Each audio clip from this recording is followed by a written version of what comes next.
صلی اللہ تعالی علیہ وآلہ وسلم. اور پھر امام ابن حجر نے لکھا ہے، آپ فرماتے ہیں بعض لوگوں پہ حضور نے کبھی جلال بھی فرمایا، کبھی کبھی جلال بھی فرمایا، اور حضور کا جلال بھی بڑی رحمت والا ہے. نبی پاک نے فرمایا اے اللہ اگر میں اپنے کسی امتی کو جھڑک دوں تو اسے اتنا ثواب دینا جتنا تو فرض نماز کا ثواب عطا کرتا ہے. حضور کا تو جلال بھی کرم والا ہے، کرم والا جلال ہے رسول پاک کا. اکثر بعض لوگوں پر حضور ناراض بھی ہوتے، لیکن امام ابن حجر فتح الباری میں فرماتے ہیں کہ صحابہ اور اہل بیت میں سے حضرت ختیجہ الکبریٰ کی وہ ہستی ہے جس پر کبھی نبی پاک ناراض نہیں ہوئی، کبھی ناراض نہیں ہوئی. یہ سب سے بڑی فضیلت ہے حضرت ختیجہ، کبھی ناراض نہیں ہوئے نبی کسی موقع پر بھی. حضرت ختیجہ الکبریٰ رضی اللہ تعالیٰ عنہ سے ناراض نہیں ہوئے، بلکہ بخاری شریف میں لفظ کچھ اس طرح کے ہیں.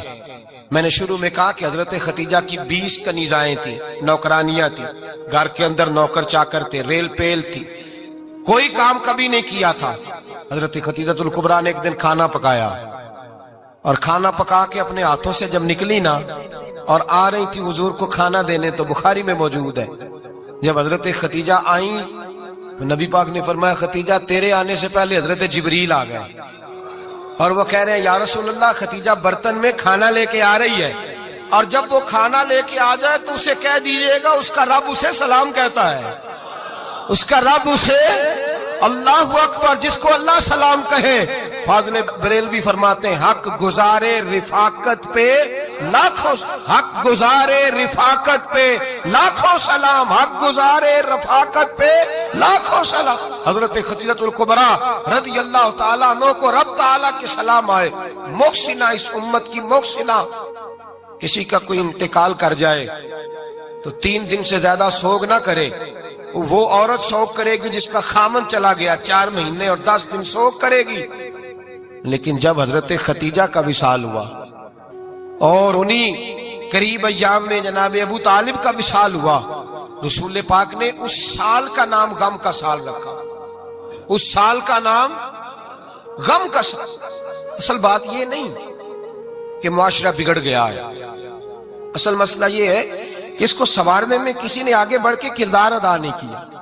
اصل بات یہ نہیں کہ لوگ بروں کے پیچھے لگ گئے ہیں، اصل بات یہ ہے، جاگ کے سنیے، اصل بات یہ ہے کہ ہم نے اچھوں کا ذکر نہیں چھیڑا، ہم نے خیر والے لوگوں کی بات بیان نہیں کی، ہم نے ان لوگوں کے تذکار نہیں سنائے. ہم تو اپنی بیٹی کو جب بٹھاتے ہیں تو اسے کہتے ہیں فلانے کی بچی ڈاکٹر بن گئی، یا اسے پرواہ نہیں خامد کی. اور فلاں کی بچی انجینئر بن گئی ہے، اسے کیا فکر ہے اب خامد کمائے نہ کمائے. وہ دیکھو بچی کہاں تک پہنچ گئی ہے، بیٹے کچھ کر لے. بچی کو جب بھی بات سکھاؤ یا ختیجہ الکبریٰ رضی اللہ تعالیٰ عنہ کی بتاؤ یا فاطمہ الزہرا کی بتاؤ، یا حضرت عائشہ صدیقہ کی بات سناؤ یا جناب حفصہ کی سناؤ. ہم ان لوگوں کا طریقہ تو بچے فالو کسے کر رہے ہیں، وہ کس کی پیروی کر رہے ہیں. کون سا ایسا گھر ہے جس گھر کے اندر ابا اور اماں جی بیٹھ کے، بالخصوص ماں اس کی ڈیوٹی ہے کہ وہ بیٹھے اور اپنی بچیوں کو حضرت ختیجہ کا طرز زندگی بتلائے، اپنے گھر کے اندر حضرت ختیجہ الکبریٰ رضی اللہ تعالیٰ عنہ کا تذکرہ چھیڑے. اور میری یہ گزارش ہے، اہل سنت کو اللہ نے توفیق دی ہے، اللہ کی علم سے لے کر ولی کی یہ تک ہم سب کو ماننے والے ہیں. بلکہ میں کہتا ہوں خوش نصیبی ہے ہماری، صحابہ کا بھی ذکر ہمارے حصے میں ہے، اہل بیت کا بھی، ازواج مطہرات کا بھی، اور سب سے بڑھ کر یہ کہ ہم تو رسول اللہ کے والدین کے بھی نوکر ہیں، ان کا ذکر بھی ہمارے لیے حرز جاں ہے. میں آپ کو حدیث سنائی، حضرت عائشہ کہتی ہیں کثرت سے نبی پاک ذکر کرتے تھے حضرت ختیجہ کا. گویا حضرت ختیجہ کا ذکر کرنا میرے مصطفیٰ کی سنت ہے، رسول اللہ کا طریقہ ہے جناب ختیجہ کی بات کرنا. ان کی باتیں کریں، ان کا ذکر چھیڑیں. اس ماں نے صرف اپنے 6 بچوں کے لیے سارا کچھ نہیں کیا، اس ماں نے ہم سب کے لیے بڑا کچھ کیا. اس ماں نے دین کو سہارا دیا، اس ماں نے آگے بڑھ کر سب سے پہلے دین کی نوکری کی ہے، اس ماں نے رسول پاک کی ڈھارس بندھائی ہے، اس ماں نے امت مسلمہ کی بیٹیوں کو جینے کا ڈھب سکھایا ہے، اس ماں نے بیوی کو گھر بنانے کا طریقہ بتلایا ہے، اس ماں نے گھر کو جنت بنانے کے سلیقے سکھائے، اس ماں نے بتایا ہے کہ مطمئن کیسے رہنا ہے، راضی کیسے رہنا ہے. سچی ماں، پہلی ماں کہف امن و اما، حق گزارے رفاقت پہ لاکھوں سلام۔ حضرت ختیجہ کی زندگی، حضرت خدیجہ الکبریٰ کا طرز حیات دستور ہے جینے کے لیے، دستور ہے۔ لوگ کہتے ہیں امیر غریب ہو کے نہیں جی سکتا، میں کہتا ہوں ہاتھ میں دامن مصطفیٰ ہو تو باقی حال جس طرح کا بھی ہو، بندہ بڑی عزت سے جیا کرتا ہے، بڑے وقار سے جیا کرتا ہے، بڑے اعزاز سے جیا کرتا ہے۔ حضرت خدیجہ الکبریٰ نے ہمیں جینے کا سلیقہ سکھایا ہے۔ بچیوں کو، بہنوں کو، ماؤں کو، بیٹیوں کو حفظ کر لینی چاہیے جناب خدیجہ کی زندگی۔ اس زندگی کو اپنائے، اس زندگی کے مطابق زندگی گزارے۔ حضرت خدیجہ الکبریٰ کی 4 شہزادیاں، چاروں حضور اکثر تحفے بھی دیتے حضرت خدیجہ کو۔ روایت سنی اور بات سمیٹ دوں۔ ایک ہار آیا کسی جنگ سے تو نبی پاک نے حضرت خدیجہ کو دیا۔ حضرت خدیجہ نے بڑی بیٹی کی شادی کی، جناب زینب کی بیٹی، اور بعض روایتوں میں ایسا بھی ملتا ہے کہ وہ تھا ہی حضرت خدیجہ کا۔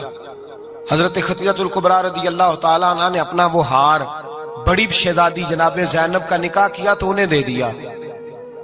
نبی پاک کے بڑے داماد حضرت زینب کے شوہر بدر کی جنگ میں کافروں کی طرف سے لڑتے ہوئے آئے، وہ گرفتار ہوئے۔ حضور نے فدیہ مقرر کیا کہ اتنے پیسے دو چلے جاؤ۔ ابھی کافر سے نکاح کرنا ممنوع نہیں تھا، حضور کی صاحبزادی ان کے نکاح میں تھی اور بعد میں وہ مسلمان بھی ہو گئے۔ حضور نے جب اپنے داماد سے کہا نا لاؤ فدیہ دو تم بھی، انہوں نے مکے پیغام اپنی بیوی کو بھیجا، اور بیوی چونکہ حضرت خدیجہ کی صاحبزادی تھی تو خاوند کے حقوق جانتی تھی، خاوند پر احسار کرنا، قربانی دینا جانتی تھی۔ انہوں نے اپنے گلے سے ہار نکالا اور نکال کے فدیے کے طور پہ بھیج دیا۔ صحابہ کہتے ہیں فدیہ آیا اور جب وہ ہار حضور کی گود میں گیا تو ہم نے عجیب رنگ دیکھا، حضور کے آنسو اتنے بہے کہ محفل عجیب ہو گئی، عجیب ہو گئی۔ نبی پاک کھول کے روئے۔ حضرت ابوبکر صدیق رضی اللہ تعالیٰ عنہ فٹافٹ اٹھ کے قدموں میں بیٹھے، محبوبہ کیا ہوا؟ نبی پاک نے فرمایا تمہیں پتا ہے یہ ہار کون سا ہے؟ حضور کون سا ہے؟ فرمایا ہار سامنے آیا ہے تو مجھے ختیجہ یاد آ گئی ہے، یہ ختیجہ کا ہار ہے جو اس نے زینب کو دیا، یہ وہ والا ہار ہے۔ کہ ابوبکر صحابہ سے کہو کہ اگر سارے مشورہ دیں تو میں یہ ہار واپس نہ کر دوں، ختیجہ کی یہ نشانی قائم رہے، واپس نہ کر دوں؟ تو کہ صحابہ بھیا کو زبان کہنے لگے محبوبہ جانے بھی حاضر ہے، ہر شے حاضر۔ حضور نشانیاں دیکھتے حضرت خدیجہ کی،